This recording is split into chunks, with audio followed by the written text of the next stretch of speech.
Welcome to Audio Branding, the hidden gem of marketing. Sound plays a more important role in human behavior and our decision-making than you may realize. In this podcast, I'll help you understand the art and science of sound so you can better influence others in business and your life.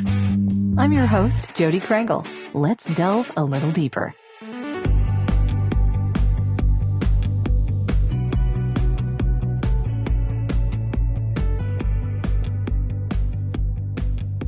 So what would you say to people who are not interested in monetizing? Like, what other reasons do you think are good for having a podcast? Because, I mean, there's all sorts of reasons, but... That's true. Yeah. But I will tell you that 90% of the people I talk to all want to monetize. For the people that don't, sometimes I just don't know why. I mean, sometimes they just feel like they want to be famous. They want to be an influencer. Right? Okay. Maybe they're an expert in their field and they just want to educate people, right? That's a good thing. Education is cool. That's another good reason to have a podcast. Like I said, you're an expert in your field and you just want to share your knowledge and tell people that you're an expert, right? That's why they have TED Talks. Yeah, TED Talks is exactly that. But a lot of the TED Talks I hear, I don't even think the person's an expert. They're just somebody rambling on about a really cool topic.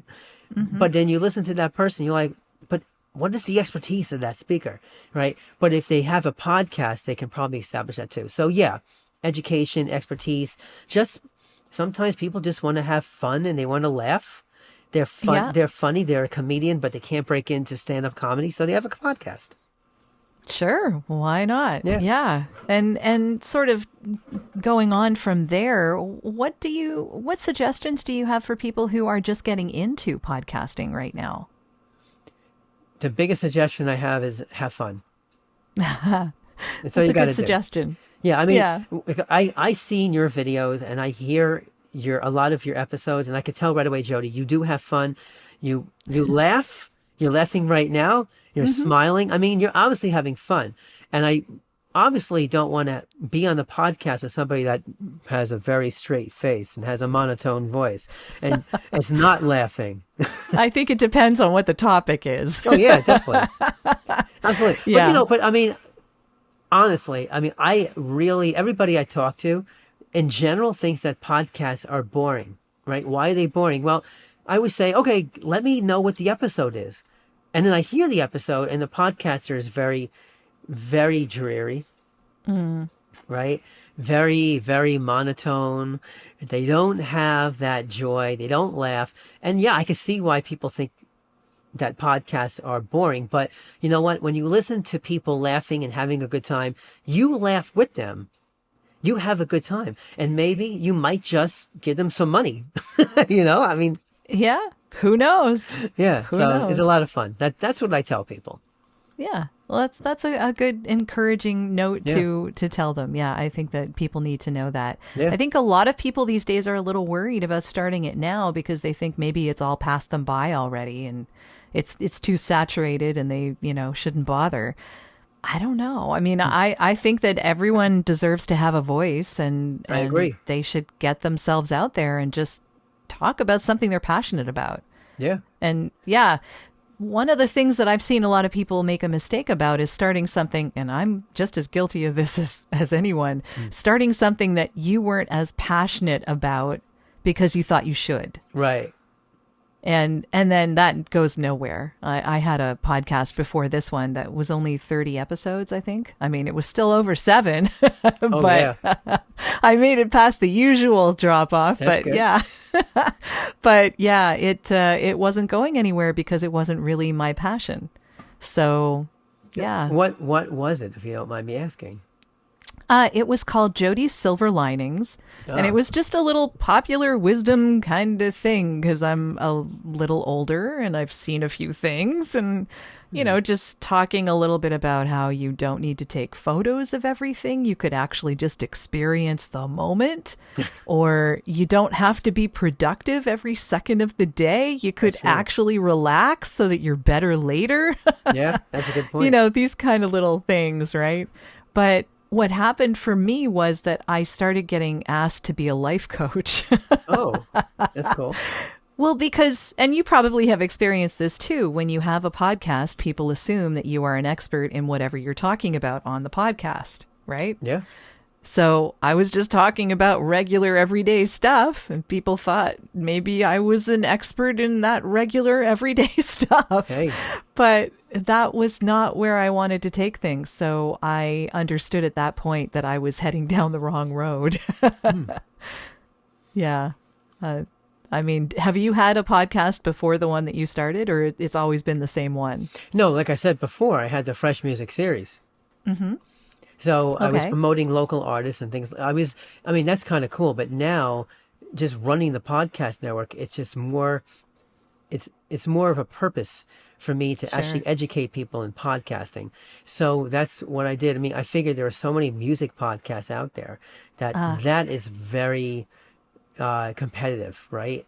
And of course, there are a lot of podcasts out there on how to podcast. I mean, Adam Adams is one of them, right? Yes, and he does a really good job at his. And I've been on his show; he's been on mine, and we do a lot of stuff together, right? With his service and the network. Sure. But I don't believe that type of podcast is as competitive as, let's say, music and sports and everything else. So it's kind of cool, you know. But the Fresh Music series was a cool one for me. I had it on for a long time and promoted my own music. It was a lot. I think I took it down in like 2008. Oh, okay. So it's been a while. Okay. Yeah. Got it. But you have a podcast now that's been going for how long? For a year and a half. Oh, okay. Okay. Yeah. Great. And that one is called? Become a Successful Podcaster. Okay, there you go. You got into the whole podcasting thing. That's the thing. Look, because like I said, you know, people are asking me questions. I figure I might as well just answer them in an episode. Sure, why not? Yeah. I kind of had the same revelation when I was starting this podcast, in that I did not want to start a voiceover podcast. Right. Because there's a lot of them, like you were saying about music. And it's probably not as competitive as music, but it's pretty competitive. And that's cool. I would prefer to interview my clients as opposed to my colleagues. So, yeah, that just made more sense to me. But speaking of audio, because that's what we talk about on here, we talk about sound and how powerful it is in influencing our behaviors. What do you think the sound of a podcast does? Like, is the sound of a podcast important? Oh, absolutely. I mean, it is audio, and that's all it is. I mean, yeah, we have video podcasts, right? But from what I see, about 90% of podcasts are strictly audio. Yeah. So we have to, like, we don't have that visual. So the audio does have to be really on key. I mean, obviously you have a very high standard for your guests that come on, right? And you have a producer, you have Sean. He does a great job helping the guests get set up. And what I did is I actually just took my snowball here and moved a little bit closer. So hopefully you can hear me. Okay. Thank you. I appreciate that. Yeah. I did move, and I'm in the room right now, in my house where I don't have a rug. I don't have the foam on the wall. So obviously that's why all the echoes are coming in. And it took me a while for me to get the hang in this room of having a nice sound. And I'm right here now. Hopefully I do sound pretty good, because I obviously can't tell. Mm-hmm. Yeah. So, the closer you are, the better it sounds, because you get less of the room. Yeah, exactly. And more of your voice, which is good. Yeah, exactly. I mean, I'm going to put a couple of rugs down on the floor, because I don't like putting the black foam up there. It's just ugly. Oh, no. No. Even in my booth, actually, where I do the voiceovers, I don't have dark foam. I have like canvas, because light canvas, because the walls are like, 1.5 feet thick. Yeah. So, well, maybe not that much, but yeah, they're pretty thick. So all of the insulation is built into the thick walls. I don't necessarily have to have huge bits of foam on, So yeah, it works out well. Well, I also, because I'm also a musician, I'm a singer, and as a matter of fact, my girlfriend, I just I just encouraged her to actually start singing with me. So Oh, yeah. we're in the middle of producing a new song that's actually, well, first of all, I had a new song go live today on Spotify called Life. Congratulations. Thank you. I try to put out a new song every 28 days because that's what Spotify wants. So we're working on a new song that I wrote. It's a rock song, and I had her singing. She is a singer. So now in this room, I do my podcasting, but I also do my recording. So I have an XLR microphone. Like I don't sing into the snowball here. Sure, yeah. And we're very close up like this because obviously you cannot see me because this just looks kind of stupid. Right? But I can do it when I'm recording vocals. So I have an XLR mic different than this one. And it just sounds really good because we're so close to the mic. And I believe that XLRs are better than USB mics. Although USB mics are pretty good too. So that you won't hear any reverb on. But then in my DAW, I add whatever reverb I have to that way. Okay. Well, at least you have more control over it that way, though. That's good. Exactly. Yeah. Yeah. Well, congratulations on the music, and I hope that is tremendously successful. I mean, every 28 days having something new, that's pretty impressive. It's a lot of work. The reason for that is that, and people that don't publish music on Spotify don't know that nowadays, first of all, albums supposedly are not like they're coming back, but they're not as active as they were like in the 70s and the 80s because Spotify changed the entire game with that. They do not promote any more. They don't promote more than one song off each album. And songwriters don't like that. So now everybody's coming out with singles so they can promote every single song that comes out. And what they do is they pitch those songs to Spotify. So Spotify will put those songs on the release radar. But if you don't come out with a song within 28 days of your last release of somebody, when you get a monthly listener, then that monthly listener drops off. And you lose that monthly listener. That's why you try to stay within that 28 days because then if somebody has listened and they see on the release radar that, oh, this artist has a brand new song, I'm going to listen to it. And then you retain that user. That's why you stay within 20 days. But yeah, I get it. Like it's very difficult to continue with that momentum of producing a song because producing music is not quick.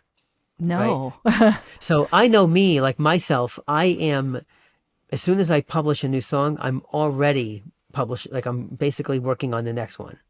Yeah, and that's what you got to do. That makes sense. Yeah, yeah. You have to keep in touch with all of that and make sure that you have something new going. Yeah, I guess that's kind of what our current situation with social media has made us into too. I mean, we're all content creators, and we constantly have to be feeding the algorithm, right? That's true. Yeah, we're all content creators. Absolutely. Well, yeah, I've talked about this before. I think we all have to have our own media empire. Well, that's what I'm trying to do with the network. Yeah. Well, I think you're doing a great job with it. Thank you. Yeah. So what are you working on now besides your music? What's going on with the network that you're hoping to unveil in the future that you can talk about? Okay. No, that was great that you kind of hooked that in that you can talk about. That's Well, we are working on a podcaster marketplace. Okay. So if you're just getting into podcasting, you want books, you want microphone, you want that wonderful looking microphone arm that you got, that you have hanging down right now. We will be selling that. Obviously, it's all through affiliate sales. Right now we're doing Amazon. We added Temu, but I'm thinking of getting away from Temu because their products don't stay, right? We might just stick with Amazon and just take anything that podcasters can use. Books, like I said, electronics, the recording studios, the DAWs, the software, anything that makes podcasters successful and produce their shows. We're going to try to be successful with that marketplace. And that's the next project. Fantastic. Yeah. Well, I look forward to seeing more of that in the future. Thank you. And that will be fantastic. So how can people get in touch with you if they'd like to learn more? Oh, they can get me on Instagram at Bruce Chamoff. They can find me on Facebook. I'm the only Bruce Chamoff in the world. Isn't that handy? Isn't it handy? Yeah. I mean, I have a huge family and I have a lot of relatives that have the same name as other relatives. But so far, there's only one Bruce Chamoff, and it's kind of cool. But that might change one day in the future. I don't think, you know how every generation has its own names. Yes. I don't think people are being born with the name Bruce anymore, like now they got Brandon. It's interesting. Yeah, I know a lot of Davids. Yeah, exactly. Davids, Like Michaels, Davids, Michaels, and Toms, but I don't think anybody's Chris. yeah. I know a couple of Jodis, but I don't think anybody is being born with those names anymore. Like now you got all the, the names I'll never understand. You got Ashley, and you got, and my daughter is her name is Brianna. There were no Briannas when I was a kid. It's like there were no I don't know, there were no Jacksons when I was a kid, unless they were Michael Jackson and the Jackson 5. Yeah. But there were no people that had the name Jackson as a first name. So now they're taking last names and making them first names now. It's kind of cool. But I don't think I do think it's cool, actually. Yeah. I think it's funny. Like, I still don't understand it. Like, it's funny. Like, I don't think there's anybody being born with the name Bruce anymore. Jodi now. Like, I don't. Now it's Ashley and all those names. Yeah. Yeah. Yeah, I don't know. But yeah, so people can find you. Yeah, they can find me. They can find enough. me. Yeah, I'm Bruce Chamoff on Facebook. They can find me on Instagram. We just now launched an X page for the World Podcast Network. Mm-hmm. That's just World Podcast Net. I'm sorry, it's World Pod Net, and I have now hired a social media marketing manager named Cindy who's doing all that work. So she's getting us out there, and yeah, I think that's the best places. And of course, they can always just send a contact form submission on the World Podcast Network. Sure. Okay. Well, that's great. Yeah. And I can definitely attest to how useful it is to have a social media marketing person. Absolutely. Oh my God, there is too much work. So much. Yeah. I'm so with you there. I always say, social media is very easy to do, but it's very hard. Mm-hmm. It's very hard to do it correctly. Yes. Yes, it is. Yeah. So having someone in your corner doing that for you is a very, very good investment. Yeah. Especially if you really want your media empire. Absolutely. I agree with that. Yeah. Wonderful. Well, thank you so much, Bruce. This has been a lot of fun, and I appreciate you coming onto the show with me. Thank you, Jodi. Thank you. And we will talk, and you'll be on my show soon. I look forward to it. All right. Thank you. Thanks. Well, that's the end of this episode. Thanks for listening. And if you like what you heard, why not tell a friend about this podcast? It's available in all the usual locations. Until next time.